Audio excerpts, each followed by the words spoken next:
अच्छा, इस क्वेश्चन में अब आप देखें तो एक सिंपल क्वेश्चन है कि आपको देखना है कि कहाँ पर कौन सी इलेक्ट्रॉनिक ट्रांजिशन में एब्जॉर्प्शन और कहाँ पर इमिशन है। तो जब electron from lower energy level to higher energy level जाता है तो it absorb energy,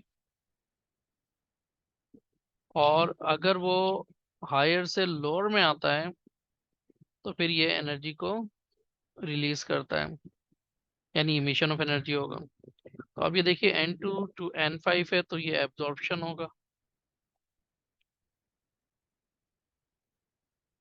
it will absorb. N5 से N3 है, हायर से लोअर में आ रहा है तो ये इमिट करेगा, इमिशन फेनोमेनन है। 4 to 1 again high to low है, so there would be emission, and 3 to 4 तो यहाँ पे लोअर से हायर में जा रहा है तो फिर ये एब्जॉर्प्शन है। सो इस टाइप के सिंपल क्वेश्चंस भी एग्जाम में हो सकते हैं आपके पास।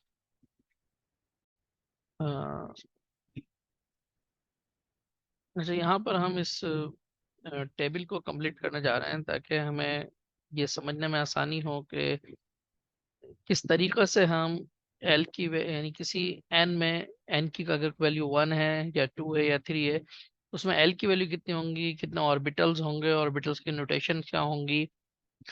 तो देखिए यहाँ पर हमारे पास फॉर्मूला है n-1। तो L is equal to n-1 जो हम लिखते हैं ये L की मैक्सिमम वैल्यू को रिप्रेजेंट करता है, और जो लोअर वैल्यूज हैं इसका मतलब है लोअर वैल्यू ऑफ n वो सब शेल ऑलरेडी मौजूद हैं। तो L जो है सब शेल को रिप्रेजेंट करता है और n जो है शेल्स को रिप्रेजेंट करता है। अब फर्स्ट शेल में कितने सब शेल होंगे, तो इसके पास एक ही ऑप्शन है क्योंकि n is equal to 1, so 1 - 1 is equal to 0। तो 0 से कम तो कोई वैल्यू नहीं होती है L की, तो यहाँ पे L की वैल्यू हो जाएगी आपके पास 0। अगर आपके पास L की वैल्यू 0 है तो फिर आप 0 को कहाँ से माइनस से प्लस तक पढ़ना होता है, तो 0 तो ना माइनस होता है ना प्लस होता है, 0 0 ही होता है। अच्छा, अगर L की वैल्यू 0 होती है तो फिर इसकी नोटेशन होती है, ऑर्बिटल नोटेशन होती है S, स्मॉल s से इसको शो किया जाता है।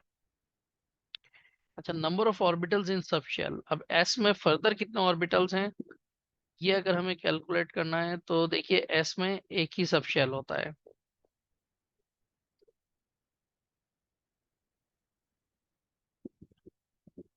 Number of orbitals in shell, तो इसके लिए फॉर्मूला है n स्क्वायर। तो अगर n स्क्वायर के लिहाज से देखें तो हमारे पास n की वैल्यू 1 है, 1 का स्क्वायर 1 ही आएगा, तो इसका मतलब है number of orbitals in n sub shell भी 1 ही रहेंगे। कैपेसिटी ऑफ इलेक्ट्रॉन्स बोहर ने ये बताया था ये फॉर्मूला। तो 2n square, so 2 1 square is equal to 2। तो यहाँ पे मैक्सिमम 2 इलेक्ट्रॉन्स आ जाएंगे। अच्छा, अब ये जैसे जैसे आगे बढ़ेंगे आपकी सूरत हाल और ज़्यादा वाज़ेह होती चली जाएगी। अगर n की वैल्यू 2 है तो n की वैल्यू 2 है तो आपके पास l की वैल्यू क्या हो सकती है, l की वैल्यू हो सकती है n-1। फार्मूला यूज करें तो ये आ जाएगा 2 - 1 इज इक्वल टू 1। तो अगर l की वैल्यू 1 है तो इसका मतलब है 0 तो होगा। मैंने आपसे कहा ना कि वो 0 to the maximum value, this formula represent the maximum value of l। यानी इसके पास दो सब शेल हैं, एस भी है और पी भी है, और अगेन 0 के लिए तो वो यही रहेगा और दैट वुड बी एस। अच्छा, जो 1 के लिए एस है तो वो 1s कहलाएगा, जो 2 के लिए एस है वो 2s कहलाएगा। अच्छा, again number of orbital sub shell में एक ही होगा, इसकी बात हम बाद में करेंगे। अब आ जाइए 1। तो अब ml यानी कि मैग्नेटिक क्वांटम नंबर की वैल्यू क्या होगी, L की वैल्यू यानी 1 को माइनस से रीड करेंगे, -1 के बाद आएगा 0, 0 के बाद आएगा +1। तो इस तरह से इसकी टोटल 3 वैल्यूज आ गई। अच्छा, अगर L is equal to 1 then this is the p orbital. और क्योंकि सेकंड ऑर्बिट का पी ऑर्बिटल है, सेकंड शेल का पी ऑर्बिटल से 2p लिखेंगे इसे। अब इसमें कितने सब शेल हैं, ये जो नंबर ऑफ वैल्यूज है यहाँ पर -1 0 +1, तो 3 वैल्यूज है यहाँ पर। तो फिर इसका मतलब है नंबर ऑफ सब शेल इसके पास 3 है। अगर हम इसको एन स्क्वायर के फॉर्मूले से देखें तो आपके पास आ रहा है 2, 2 का स्क्वायर इज इक्वल टू 4। तो इसके पास टोटल 4 सब शेल्स होंगे। तो यस 4 सब शेल हैं, एक एस है और 3 पी हैं। नंबर ऑफ इलेक्ट्रॉन्स कितने होंगे, जितने सब शेल हैं हर सब शेल में एक ऑर्बिटल में जो है एक इलेक्ट्रॉन आता है, तो 4 ऑर्बिटल हैं, तो 8 इलेक्ट्रॉन्स होंगे। या आप डायरेक्ट ये वाला फॉर्मूला यूज कर लीजिए 2n स्क्वायर, तो 2 टू द 4, 4 टू द 8। अच्छा अब आ जाइए ऑर्बिट नंबर 3 पर। अगर शेल नंबर 3 है, ऑर्बिट का वर्ड तो मुनासिब नहीं है, एनर्जी लेवल 3 या शेल नंबर 3, तो यहाँ पर हमारे पास क्या होगा कि एल की वैल्यू निकालें तो l is equal to 3 - 1, that would be 2। यानी इसकी मैक्सिमम वैल्यू 2 आ जाएगी। अगर 2 है तो इसका मतलब है 0 और 1 तो होगी ही। 0 है तो ml की वैल्यू 0 आ गई, और 1 है तो ml की वैल्यू -1 0 +1 हो गई। अच्छा 0 के लिए यहाँ पे क्या आ जाएगा, 3s, ये आ जाएगा 3p, क्योंकि थर्ड शेल के लिए है, थर्ड एनर्जी लेवल के लिए। और अगर L2 होता है तो ये रिप्रेजेंट करता है d ऑर्बिटल को, तो इसकी ऑर्बिटल नोटेशन हो जाएगी d, और d जो है थर्ड ऑर्बिट का है तो 3d। यहाँ पे इसको हम लिखेंगे -2 -1 0 +1 +2, तो टोटल 5 वैल्यूज आ गई यहाँ पर। तो यहाँ पर अगर इसकी सब शेल की 5 वैल्यूज आ गई, यानी 5 ऑर्बिटल्स हो गए। यहाँ पे ml की 3 वैल्यूज हैं, इसका मतलब है 3 ऑर्बिटल्स हो गए, और यहाँ पे एक ऑर्बिटल है। तो टोटल आप देखें तो कितना, 5 और 3 8, 8 और 1 9, तो 9 ऑर्बिटल्स होंगे इसके पास। और अगर आप इसको एन स्क्वायर के फॉर्मूले से कैलकुलेट करें तब भी 9 आएगा। 3 का स्क्वायर, 3 3 ज़ा 9, आप किसी भी तरह से कैलकुलेट कर सकते हैं। और नंबर ऑफ इलेक्ट्रॉन्स कितने मैक्सिमम आ सकते हैं, तो 9 2 ज़ा 18, यानी 2n स्क्वायर का फॉर्मूला भी यूज कर सकते हैं। 3 3 ज़ा 9, 9 2 ज़ा 18, ऐसे भी यूज कर लें। फिर हमारे पास फोर्थ ऑर्बिट के लिए, फोर्थ शेल के लिए ऑर्बिट टर्म मुनासिब नहीं है।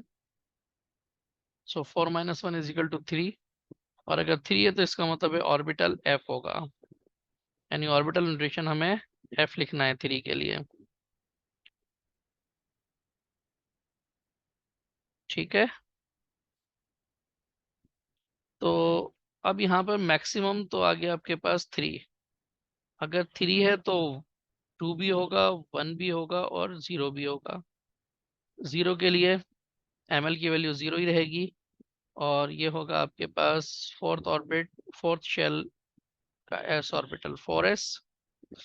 यहाँ पे सिमिलरली -1 0 +1, यहाँ पर ये हो गया आपके पास 4p। फिर 2 के लिए भी -2 -1 0 +1 +2, तो इस तरीके से यहाँ पे 5 वैल्यूज आ गई। d है और फोर्थ शेल में है तो 4d ऑर्बिटल हो गया। 3 के लिए -3 -2 -1 0 +1 +2 +3, और ये क्या होगा 4f। इसके सब शेल कितने होंगे, 1, इसके सब शेल 3 हैं, यानी सब शेल के ऑर्बिटल कितने हैं, सॉरी। तो 4s एक ही ऑर्बिटल है, 4p 3 ऑर्बिटल हैं, 4d के 5 ऑर्बिटल्स हैं, और 5f के 4f के, सॉरी 7 ऑर्बिटल्स हैं। तो टोटल ऑर्बिटल्स कितने हो गए? 7 + 5 12, 12 + 3 15 एंड 1 16। और अगर आप इसको एन स्क्वायर के फॉर्मूले से भी निकालें तब भी यही आएगा, 4 4 ज़ा 16। और नंबर ऑफ इलेक्ट्रॉन कितने आ सकते हैं? मैक्सिमम 32 आ सकते हैं। तो इसी तरीके से हम दीगर जो हमारे पास ऑर्बिट्स हैं, शेल्स हैं, उनके बारे में भी इसको कैलकुलेट कर सकते हैं हम। Now this question is also regarding quantum numbers. So if principal quantum number n is equal to 3, then it has how many subshell? तो आप देखिए if n is equal to 3 तो l की वैल्यू क्या हो जाएगी? n - 1, तो ये होगा 3 - 1 is equal to 2। तो इसका मतलब है अगर l की वैल्यू 2 है तो 1 भी होगी और 0 भी होगी। अगर 0 है तो इसका मतलब है s, 1 है तो इसका मतलब है p, और 2 है तो इसका मतलब है d। तो इसका मतलब इसके पास सबशेल क्या क्या होंगे? s होगा, p होगा और d होगा। नंबर ऑफ ऑर्बिटल्स कैलकुलेट करना है तो हमारे पास फार्मूला है n स्क्वायर। तो n की वैल्यू 3 है, 3 का स्क्वायर 9 आ गया। अच्छा, आप चाहें तो नंबर ऑफ ऑर्बिटल यहाँ से भी कैलकुलेट कर सकते थे कि s में एक ऑर्बिटल होता है, p में 3 ऑर्बिटल होते हैं और d में 5 ऑर्बिटल्स होते हैं। तो इस तरह से भी आप कैलकुलेट कर सकते हैं। नंबर ऑफ इलेक्ट्रॉन्स कितने होंगे? तो नंबर ऑफ इलेक्ट्रॉन्स के लिए हमारे पास फार्मूला है 2n स्क्वायर, या फिर जो भी आपके पास नंबर ऑफ ऑर्बिटल्स आए उसको 2 से मल्टीप्लाई कर दें, बात एक ही है, n स्क्वायर या 2n स्क्वायर। तो यहाँ पर क्या आ जाएगा? 2 times square of the 3, so answer would be 18. So the maximum 18 electrons would be there. Now the question is calculate the number of orbitals in the following. अब यहाँ पे different orbitals दिए हैं, 4d orbital, 3s orbital, 3p orbital. तो देखिए जो 3 या 4 ये सब तो वैल्यू ऑफ n यानी प्रिंसिपल क्वांटम नंबर को रिप्रेजेंट करता है। तो हमें यहाँ पे प्रिंसिपल क्वांटम नंबर से कोई सरोकार नहीं है, कोई काम नहीं है हमारा प्रिंसिपल क्वांटम नंबर का। हमें सिर्फ यह है कि ये डी क्या है, डी के लिए एल की वैल्यू क्या है। और हम यहाँ जो फॉर्मूला यूज करेंगे वो यूज करेंगे 2l + 1। तो देखिए हमें ये मालूम होना चाहिए कि एल की वैल्यू डिफरेंट नोटेशंस के लिए क्या होती है। तो एस के लिए 0 होता है, पी के लिए 1 होता है, टी के लिए 2 होता है और एफ के लिए 3 होता है। तो अब फॉर्मूला है हमारे पास 2l + 1। तो 2, value of L for T is also 2 + 1। तो 2 to the 4, 4 + 1 5। और ये बात हम जानते भी हैं कि डी के 5 सब ऑर्बिटल्स होते हैं, 5 ऑर्बिटल्स होते हैं। इस तरीके से यहाँ पे क्या आ जाएगा? एस के लिए एल की वैल्यू 0 है, +1। तो यहाँ पे आपके पास ये रह जाएगा 0 + 1, तो आंसर आ गया 1। तो यानी 4d के पास 5 ऑर्बिटल्स हैं, 3s के पास एक ऑर्बिटल है और 3p के पास देखते हैं कि p के लिए l की वैल्यू 1 होती है। तो 2 × 1 + 1, 2 1 = 2, 2 + 1 = 3। तो यहाँ पे आपके पास maximum number of orbitals in each sub shell आप इस तरह से कैलकुलेट कर सकते हैं। ये फॉर्मूला याद रख लीजिएगा, 2l + 1। अच्छा, अब यहाँ पर जो क्वेश्चन है, the following combination of the quantum numbers are not allowed. इस नॉट अलाउड का मतलब ये है कि इसमें कोई ना कोई ऐसी चीज है जो कि इससे कॉन्ट्राडिक्टरी है। अब क्या कॉन्ट्राडिक्टरी है? तो देखें, अगर n = 3 तो फिर l की वैल्यू इसमें क्या क्या हो सकती है?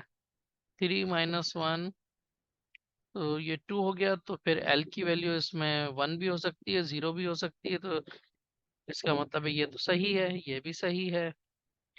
लेकिन m की वैल्यू क्या होगी? देखें, अगर l जो है 0 है तो फिर m की वैल्यू आपके पास 0 ही हो सकती है, 0 के अलावा कुछ और नहीं हो सकता। तो इसका मतलब इसमें जो गलती है वो यहाँ पर है, दिस इज रॉन्ग। तो what we have identify, this is wrong. तो अगर हम इसको करेक्ट करके लिखें तो इसकी करेक्शन हम इस तरह से लिखेंगे, n = 3, l = 0 और m also 0। और अगर हम इसकी एक और करेक्शन लिखना चाहें तो एक करेक्शन और भी कर सकते हैं, हम इसके बजाय इसको चेंज कर दें। क्योंकि देखें, एल की वैल्यू 1 भी तो हो सकती है ना। देखें हमारे पास अगर n इज इक्वल टू 3 है तो एल की तीनों वैल्यूज पॉसिबल हैं। तो हम दूसरी करेक्शन यहाँ भी कर सकते हैं कि n को तो हम चेंज नहीं कर सकते, लेकिन l को हम चेंज कर सकते हैं। तो अगर l इज इक्वल टू 1 है तो देन ओके, तो फिर m की वैल्यू -1 हो सकती है। तो यानी आप करेक्शन इन दोनों तरह से कर सकते हैं, ये भी सही है, ये भी सही है। अच्छा, अब यहाँ पर जो आपको कॉम्बिनेशन दिया गया है इसमें आप ये देखिए n is equal to 3, l is equal to 3, m is equal to +1। अच्छा, अगर आपके पास पहली बात तो ये कि l इज इक्वल टू 3 नहीं हो सकता, क्योंकि अगर n की वैल्यू 3 है तो l की मैक्सिमम वैल्यू 2 हो सकती है। तो हमारे पास यहाँ पे असल मिस्टेक तो यहीं पे नज़र आ गई है आपको। तो l is equal to 3 is wrong. तो अब अगर हमें इसको करेक्शन करके लिखना है तो हम सिर्फ यहीं पे करेक्शन कर दें तो काफ़ी है। तो n is equal to 3 is correct. So l there could be 2 और 1 और 0। लेकिन क्योंकि हमारे पास m+1 है तो हम बेहतर है कि l को यहाँ पर 1 ले लें, ताकि ये m जो है अलाउड हो जाएगा। तो इस तरीके से ही हो गया। अब एक और कॉम्बिनेशन देखते हैं। अच्छा, अब आप इसमें देखिए कि यहाँ पे क्या गलती है। अगर n की वैल्यू 2 है तो l की वैल्यू 1 हो सकती है, बिल्कुल सही है।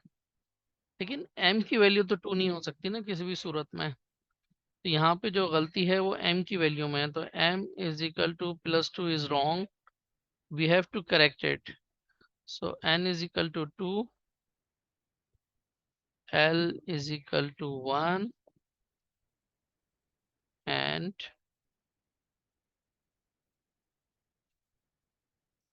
m is equal to also 1.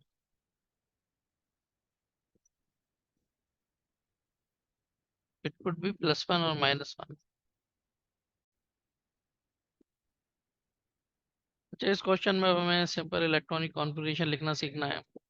तो इलेक्ट्रॉनिक कॉन्फ़िगरेशन के लिए आपको ना पहले एक इस तरह से चार्ट बना लेना चाहिए। 1s 2s 2p 3s 3p 3d, फिर 4s 4p 4d 4f, फिर 5s 5p 5d 5f। ऐसे तो 5g भी लिख सकते हैं हम, लेकिन हम जितनी हमारी ज़रूरत है हम उतना लिखें काफ़ी है। फिर 6s 6p 6d 7s 7p।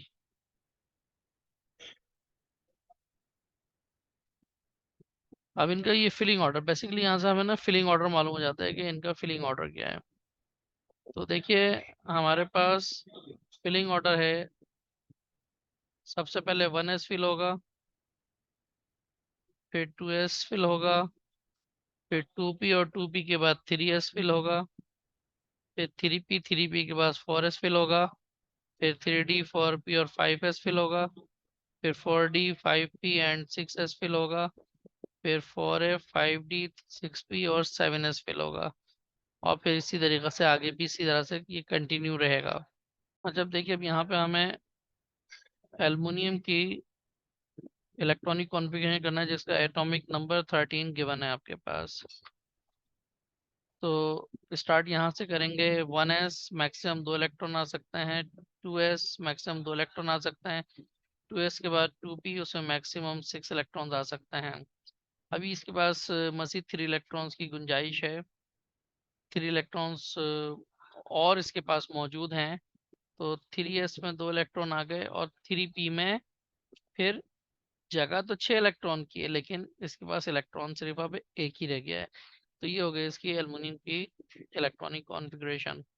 लेकिन अगर हम एल्युमिनियम आयन की इलेक्ट्रॉनिक कॉन्फ़िगरेशन करेंगे तो याद रखिएगा कि एल्युमिनियम आयन उसका एटॉमिक नंबर तो 13 है, लेकिन इसने अपने 3 इलेक्ट्रॉन लूज किए हुए हैं। तो यहाँ पर हम 13 के बजाय 10 इलेक्ट्रॉन की कॉन्फ़िगरेशन लिखेंगे। तो 1s2 2s2 और 2p6। अच्छा, इसी तरीके से आप देखिए तो क्लोरीन, क्लोरीन का एटॉमिक नंबर 17 होता है। इसकी इलेक्ट्रॉनिक कॉन्फ़िगरेशन हम लिखना शुरू वहीं से करेंगे। 1s2, 2s2, 2p6, 3s2, 3p6। अच्छा, अब यहाँ पे देखिए तो हो गए 10, नो ज़्यादा हो गई है। इसका मतलब ये 3p6 नहीं होगा बल्कि 3p5 होंगे ये। There should be 3p5। तो अगर आप काउंट करें तो टोटल नंबर ऑफ इलेक्ट्रॉन 17 हो जाता है। लेकिन अगर आप क्लोराइड की इलेक्ट्रॉनिक कॉन्फ़िगरेशन करेंगे तो अगेन मैं वही कहूँगा कि Z वैल्यू तो इसकी 17 है, लेकिन नेगेटिव आइन का मतलब ये हो गया कि इसने इलेक्ट्रॉन गेन किया है। कितने इलेक्ट्रॉन गेन किए? अगर -1 चार्ज है तो इसका मतलब इसने एक इलेक्ट्रॉन गेन किया है। तो अब इसकी इलेक्ट्रॉनिक कॉन्फ़िगरेशन लिखेंगे 1s2, 2s2, 2p6, 3s2 and 3p6। Chromium का एटॉमिक नंबर होता है 24। इसकी इलेक्ट्रॉनिक कॉन्फ़िगरेशन में ज़रा एक चीज़ का ख्याल रखिएगा। 1s2, 2s2, 2p6, 3s2, 3p6। Electron count करें तो कितने हो गए? 2 + 2 4, 4 + 6 10, 10 + 2 12, 12 + 6 18 इलेक्ट्रॉन्स हो गए। अभी 6 इलेक्ट्रॉन्स हैं। तो 3p के बाद कौन जाएगा? 3p के बाद 4s में इलेक्ट्रॉन्स हैं, तो होना चाहिए 4s2, एंड 4s के बाद कौन है? 3d है। तो 4s के बाद फिर 3d4 होना चाहिए। लेकिन यहाँ पर जो ख़ास बात है वो ये है कि ये जो इलेक्ट्रॉनिक कॉन्फ़िगरेशन है इसको हम सही नहीं कहेंगे। हालांकि अगर देखें तो हमने अपने रूल्स के लिहाज से बिल्कुल सही किया हुआ है काम। लेकिन प्रॉब्लम क्या है? प्रॉब्लम यह है कि यहाँ पे s कम्प्लीटली फिल्ड ऑर्बिटल है, जबकि d में अगर एक इलेक्ट्रॉन और आ जाता तो हाफ फिल्ड। तो याद रखिएगा, कम्प्लीटली फिल्ड और half filled orbitals are stable. तो अगर ये इलेक्ट्रॉन यहाँ से यहाँ पर डी में, क्योंकि इसकी एनर्जी डिफरेंस भी कम है, तो electron can jump from here to here in ground state. I am not talking about the excited state.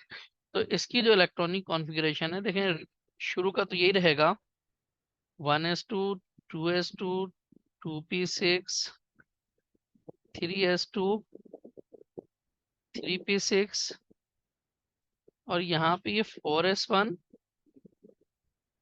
3d5 हो जाएगा। तो ये अपनी ग्राउंड स्टेट इलेक्ट्रॉनिक कॉन्फ़िगरेशन इस तरह से लिखी जाएगी। यानी कहीं पर भी अगर 4s2 और 3d4, यानी s में 2 इलेक्ट्रॉन्स और d में 4 इलेक्ट्रॉन्स आ रहे हों, तो फिर ऐसी सूरत में हम क्या करेंगे? तो उसकी कॉन्फ़िगरेशन को थोड़ा सा चेंज कर देंगे। तो ये हमारे लिए ज़्यादा बेहतर है। ये करेक्ट इलेक्ट्रॉनिक कॉन्फ़िगरेशन है। ठीक है, तो इसको साफ सुथरा करके 5 लिख देते हैं। अच्छा, देखिए क्रोमियम से मिलता जुलता गैस हमारे पास कॉपर का भी है, या कोई ऐसी इलेक्ट्रॉनिक कॉन्फ़िगरेशन जो कॉपर जैसी हो। 1s2, 2s2, 2p6, 3s2, 3p6। 3p6 के बाद आप देख सकते हैं 4s आएगा, 4s2 और 3d9। 4s के बाद 3d फिल होता है। अच्छा, यहाँ पर भी तकरीबन वैसे ही मिलता जुलता गैस है कि S जो है कम्प्लीटली फील्ड है, लेकिन D के पास अगर एक और इलेक्ट्रॉन आता तो कम्प्लीटली फील्ड होता। तो अभी जैसा कि मैं पहले क्रोमियम केस में बता चुका हूँ कि डी ऑर्बिटल अगर कम्प्लीटली फील्ड है या फिर हाफ फील्ड है, या कोई सा भी ऑर्बिटल कम्प्लीटली फील्ड या हाफ फील्ड होता है, तो फिर वो स्टेबल होता है। और 4s और 3d के दरमियान एनर्जी डिफरेंस भी कम होता है। तो अगर यहाँ से इलेक्ट्रॉन जंप करके यहाँ चला जाता है, यानी कि इसकी इलेक्ट्रॉनिक कॉन्फ़िगरेशन 4s1 और 3d10 होगी, तो ज़्यादा स्टेबल होगी। तो कॉपर की जो करेक्ट इलेक्ट्रॉनिक कॉन्फ़िगरेशन है हमें वो ये लिखना होगी। ये थोड़ा सा रूल से डेविएट करता है, तो इस चीज़ को ज़रा ध्यान में रखिएगा। स्टूडेंट्स यहाँ पे गलती कर देते हैं। लास्ट ईयर भी जो फर्स्ट ईयर का पेपर आया था उसमें अक्सर स्टूडेंट ने कॉपर की इलेक्ट्रॉनिक कॉन्फ़िगरेशन 4:3D9 लिख दी थी। तो करेक्ट वन इज दिस। तब देखिए यहाँ पे एक चीज़ और देखिएगा कि अक्सर स्टूडेंट जो है गलती करते हैं वो कहते हैं कि अच्छा जब अगर इसका आयन बनाना है, फॉर एग्जांपल कॉपर का 1+ आयन है ये, यानी कॉपर के ऊपर +1 चार्ज है, यानी कि एक इलेक्ट्रॉन से लूज किया है। तो अब वो जो इलेक्ट्रॉन लूज करवाते हैं वो अक्सर डी से लूज करवा देते हैं, तो वो कहते हैं 4s1 और 3d9 हो जाएगी आखिर में, कॉन्फ़िगरेशन शुरू में सेम रहेगी। यानी यानी उनकी नज़र में फिर इलेक्ट्रॉनिक कॉन्फ़िगरेशन ये होती है 1s2 2s2 2p6 3s2 3p6 4s1 3d9, क्योंकि वो ये कंसिडर करते हैं कि जनाब डी तो आखिर में फिल हुआ था। देखें आखिर में जरूर फिल हुआ है, लेकिन ये सही नहीं है, क्योंकि इलेक्ट्रॉन हमेशा आउटर मोस्ट शेल से ही पहले रिमूव होगा। तो जो फर्स्ट इलेक्ट्रॉन है वो 4s से रिमूव होगा। This is the outer most shell, this orbital is in the fourth orbit, this is in the third orbit. तो इलेक्ट्रॉन यही वाला रिमूव होना था, ये नहीं रिमूव होना था। तो इसकी जो करेक्ट इलेक्ट्रॉनिक कॉन्फ़िगरेशन है वो ये नहीं है, बल्कि वो यही रहेगी, यानी 4s 0 हो जाएगा और 3d10 ही रहेगा। यानी अगर आप इसको सही तरीके से लिखें तो आपको 4s लिखने की जरूरत नहीं है। 1s2 2s2 2p6 3s2 3p6, आप 4s लिखने की जरूरत नहीं है, और 3d10। और अगर आपने 4s 0 भी लिख दिया है, तो भी एक्सेप्टेबल है, कोई ऐसी बात नहीं है, ये भी एक्सेप्ट किया जाएगा। लेकिन आपको मालूम है कि फिर वो ऑर्बिटल एग्जिस्ट ही नहीं करेगा ना, तो हमें उसको इलेक्ट्रॉनिक कॉन्फ़िगरेशन में नहीं लिखना है फिर। तो अब ये देखिए कि हमारे पास कॉपर +1 आयन की करेक्ट इलेक्ट्रॉनिक कॉन्फ़िगरेशन ये है। अच्छा, अब अगर जो हमारे पास कॉपर 2+ है तो उसकी इलेक्ट्रॉनिक कॉन्फ़िगरेशन में यकीनन फिर डी ऑर्बिटल से भी इलेक्ट्रॉन रिमूव होना है। तो वो हो जाएगा आपके पास 1s2 2s2 2p6 3s2 3p6 and एक एस से इलेक्ट्रॉन रिमूव हो गया और एक डी से, तो 3d9 हो गया ये। यहाँ पर आपके पास जो क्वेश्चन है इसमें है कि match the orbital diagrams to the principle that it violates. अच्छा, एक बात तो डिफरेंस समझ लीजिए कि अगर हम इलेक्ट्रॉनिक कॉन्फ़िगरेशन लिखते हैं, for example 1s2 2s2 and 2p2, तो ये इलेक्ट्रॉनिक कॉन्फ़िगरेशन कहलाएगी। लेकिन अगर हम ऑर्बिटल डायग्राम की बात करेंगे तो ऑर्बिटल डायग्राम या तो इस तरह से बॉक्सेस में बनाई जाएगी, या फिर उसको इस तरह से लिखा जाएगा 1s 1s2 एंड 2s2,